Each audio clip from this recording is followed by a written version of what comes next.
हर खबर पर होगी आपकी पकड़। डाउनलोड कीजिए एबीपी लाइव ऐप। सरकार कोरोना वैक्सीन वितरण की तैयारी में जुटी है और इसमें बड़ी चुनौती है कोल्ड चेन की। कोरोना वैक्सीन के स्टोरेज के लिए माइनस तापमान वाले कूलिंग की जरूरत है और अलग अलग कंपनियों के वैक्सीन का कूलिंग टेम्परेचर भी अलग अलग है। और देखिए, देश के दूर दराज इलाकों तक वैक्सीन पहुंचाने के लिए कोल्ड चेन का नेटवर्क खड़ा करना होगा, लेकिन ये होगा कैसे और इसके लिए देश में किस स्तर पर तैयारी हो रही है, आपको दिखाते हैं इस रिपोर्ट में।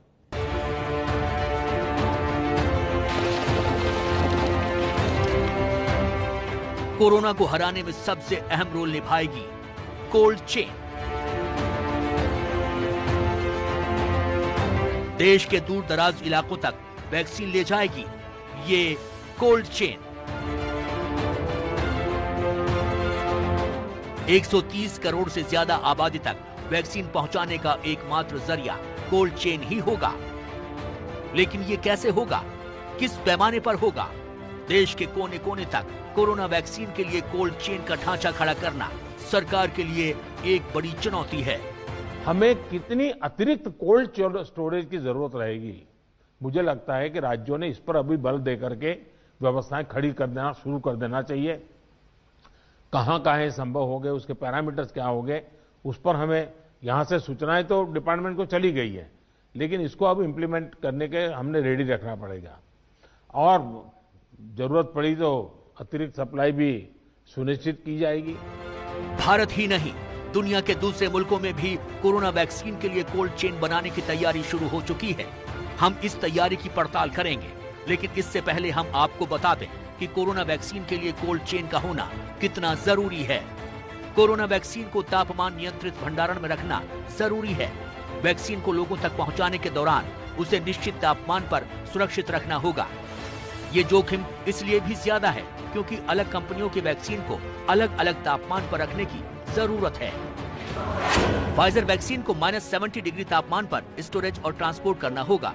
इसके साथ ही 5 दिनों तक इसे रेफ्रिजरेटर के तापमान में रखा जा सकता है। मॉडर्ना वैक्सीन के स्टोरेज और डिस्ट्रीब्यूशन में -20 डिग्री तापमान चाहिए, जबकि 30 दिनों तक इसे रेफ्रिजरेटर के तापमान में भी रखा जा सकता है। रूस की स्पुतनिक वी एक एडेनोवायरल वैक्सीन है और इसके लिए बहुत ठंडे तापमान के भंडारण की आवश्यकता नहीं होती है। स्पुतनिक वी वैक्सीन को अधिकतम 18 डिग्री सेल्सियस तापमान पर रखा जा सकता है। ऑक्सफोर्ड की वैक्सीन कोविशील्ड को, जिसे भारत में सीरम इंस्टीट्यूट द्वारा बनाया जाएगा, 2 से 8 डिग्री सेल्सियस पर भंडारित किया जाएगा।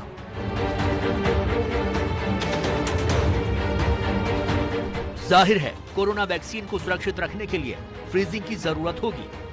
-70 डिग्री सेल्सियस तक होनी चाहिए। मतलब कोरोना वैक्सीन को सामान्य फ्रिज में रखा नहीं जा सकता। इसे देश के दूर दराज इलाकों तक पहुंचाना, स्टोर में रखना और फिर लोगों को टीका लगाना, ये पूरा काम बेहद मुश्किल होगा। सवाल यह है कि कोरोना वैक्सीन के भंडारण और वितरण के लिए क्या देश में पर्याप्त इंफ्रास्ट्रक्चर है? मिसाल के लिए फाइजर कंपनी की कोरोना वैक्सीन को स्टोर करने के लिए -70 डिग्री के कोल्ड स्टोरेज में रखना पड़ेगा। इसका इंतजाम कैसे होगा? 4 डिग्री सेंटीग्रेड पे कोई भी दवाई या इस तरह की वैक्सीन सुरक्षित रहती है, लेकिन अगर ये -70 कह रहे हैं तो जरूर ये चुनौती खड़ी करेगा पूरी दुनिया में, हर देश के लिए। -60-70 में इसको स्टोरेज करना इज नियरली इम्पॉसिबल। इस कोल्ड चेन को मेंटेन करना all over India is next to I think that impossible. Even the western country also -60 को मेंटेन करना, कोल्ड चेन मेंटेन करना में बहुत दिक्कत वाला काम है। जानकार बताते हैं कि कोरोना वैक्सीन के भंडारण के लिए माइनस तापमान का इंतजाम और नेटवर्क खड़ा करने में दिक्कत ज्यादा है। इसलिए ऐसे वैक्सीन पर विचार करना होगा जो असरदार होने के साथ भारत की कोल्ड चेन के अनुकूल हो। हमारे यहाँ जो कोल्ड चेन सिस्टम है जिसमें हम अभ्यस्त हैं और जो हमारे पास सफिशिएंट मात्रा में अवेलेबल है, उसमें मॉडर्ना भी निकल जाता है।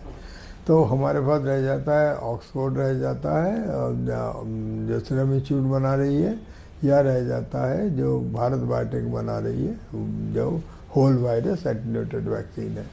तो इसका आ गया है, जो एस्ट्राजेनेका ऑक्सफोर्ड का आ गया है कि 70% है।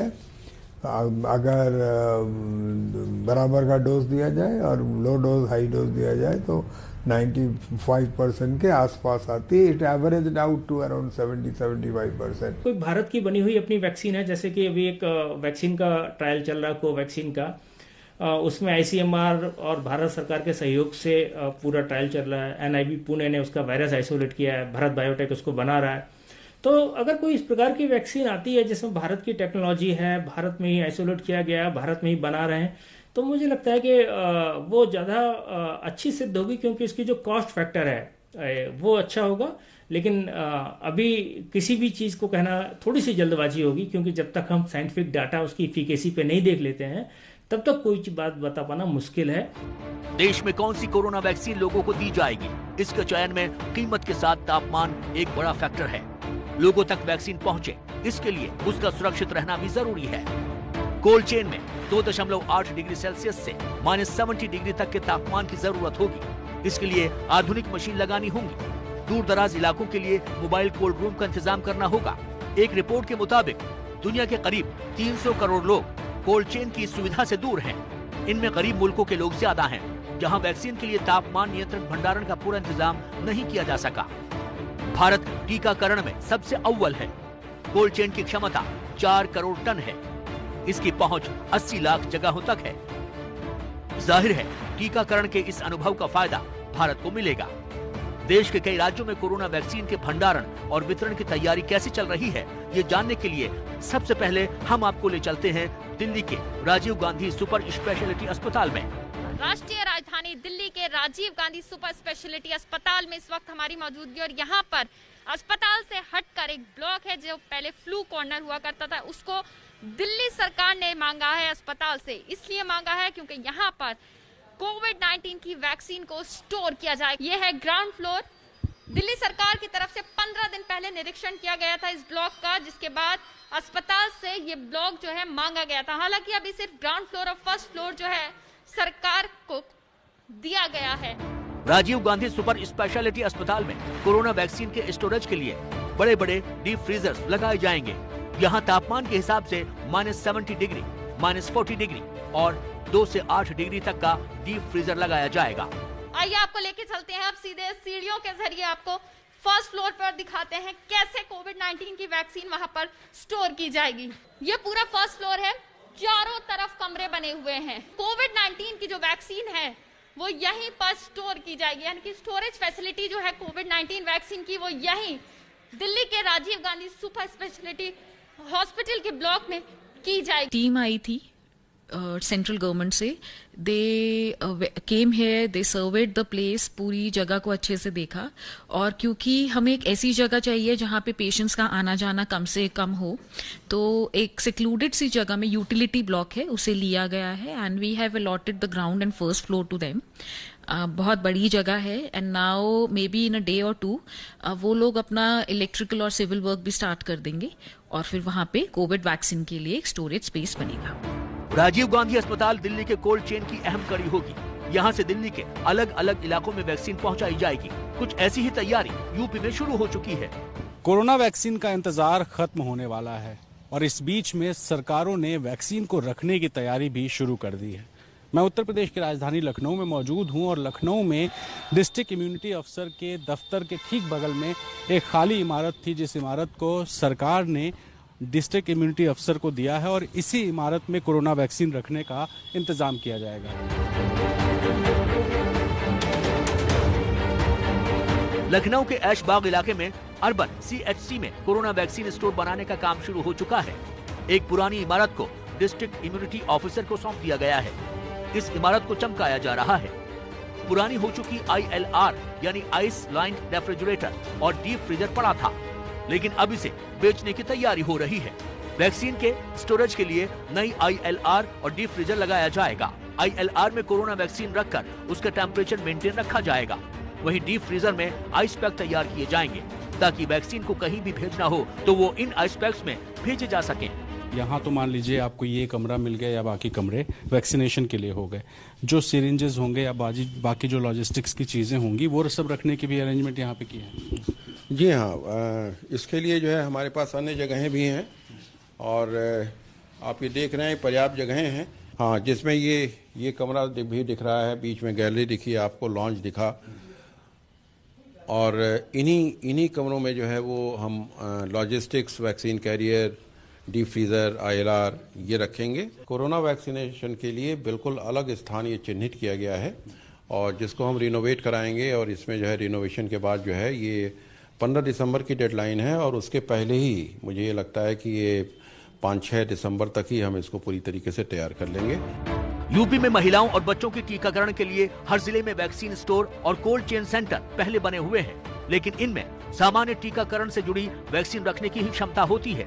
ऐसे में अब हर जिले में कोरोना वैक्सीन को रखने और जरूरत वाली जगह तक पहुंचाने के लिए नए वैक्सीन स्टोर बनाए जा रहे हैं। इसके लिए कोल्ड चेन का नेटवर्क खड़ा करना बड़ा प्रोजेक्ट है, लेकिन सरकार ने इसके लिए डेडलाइन तय कर दी है। 15 दिसंबर तक हमारा जितना भी लॉजिस्टिक्स है ये हम पूरा कर लेंगे पूरे 75 डिस्ट्रिक्ट के अंदर। वैक्सीनेटर हमारे 70,631 वैक्सीनेटर हमने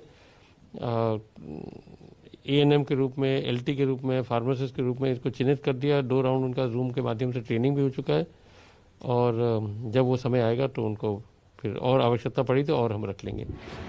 भारत की तरह दुनिया के कई देशों में कोल्ड चेन की बड़ी तैयारी है। छोटे और कम आबादी के देशों में ये काम आसान होगा। तस्वीरें जर्मनी की हैं, जहां खास तरह की कूलिंग मशीन लगाई जा रही है। यहां वैक्सीन को रखने के लिए -80 डिग्री के अल्ट्रा कूलिंग का इंतजाम किया जा रहा है। Die Anfragen kommen aus ganz Europa. So nach und nach merkt jeder, dass er eine Kühlkette braucht. Sonst kann er zumindest die mRNA-Impfstoffe nicht applizieren, nicht impfen. Bei uns glüht natürlich das Telefon. Das ist die erfreuliche Seite. Die nicht erfreuliche Seite ist, dass Sie nicht vergessen dürfen, dass wir uns nach wie vor in der Mitte einer Europe के कई देश Christmas तक corona vaccine को आम लोगों तक पहुंचाने की तैयारी में हैं।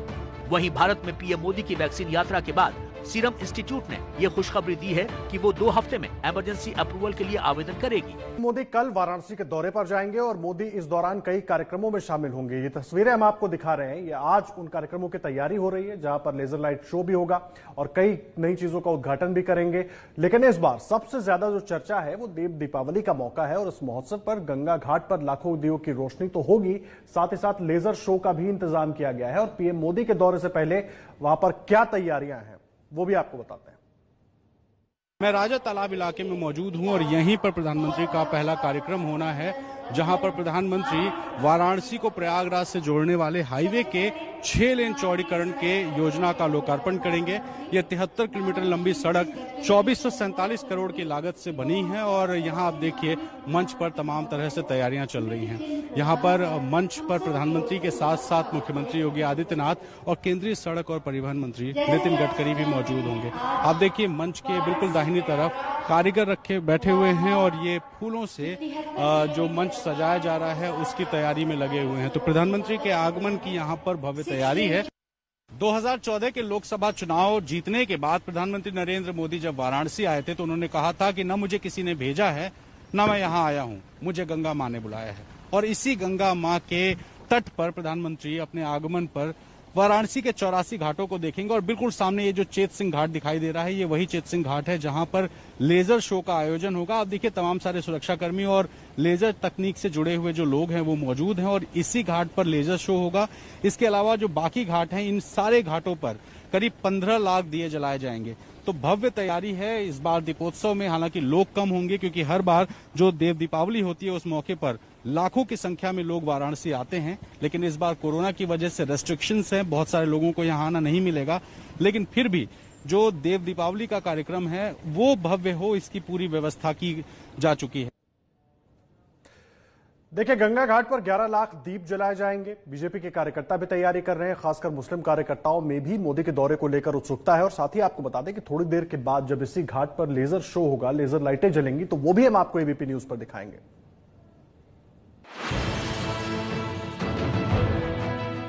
वाराणसी का राजघाट सज संवर कर तैयार है।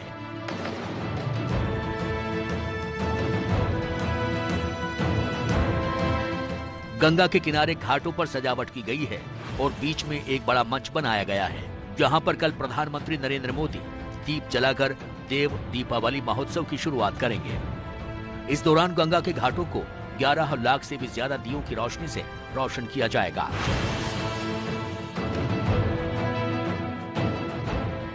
इस कार्यक्रम को भव्य बनाने के लिए तमाम कलाकार कई दिनों से तैयारी में जुटे हैं।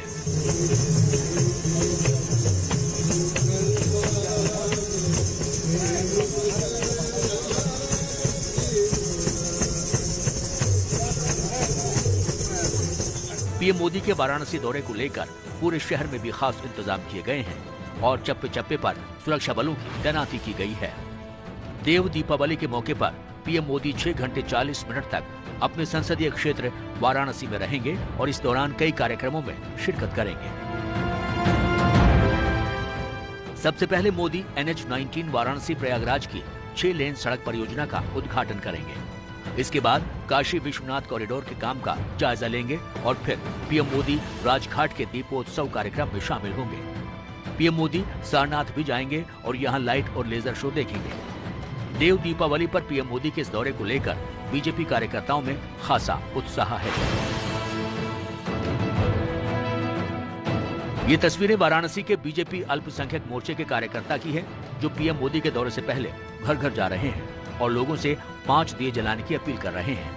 लोगों को ये संदेश दे रहे कि आज हमारे प्रधानमंत्री देश के इतने दिनों बाद आ रहे हैं, तो उनका स्वागत भी हमें जोर शोर से करना चाहिए। और मेरा ये पर्व जो है देव दीपावली का है, ये तो हर जगह मशहूर है, बनारस का देव दीपावली। इसी उपलब्धि में हम लोग खुशियाँ मना रहे हैं मोदी जी के आने के। इससे पहले शुक्रवार को सीएम योगी आदित्यनाथ वाराणसी पहुंचे थे और पीएम मोदी के दौरे की तैयारियों का जायजा ले रहे थे।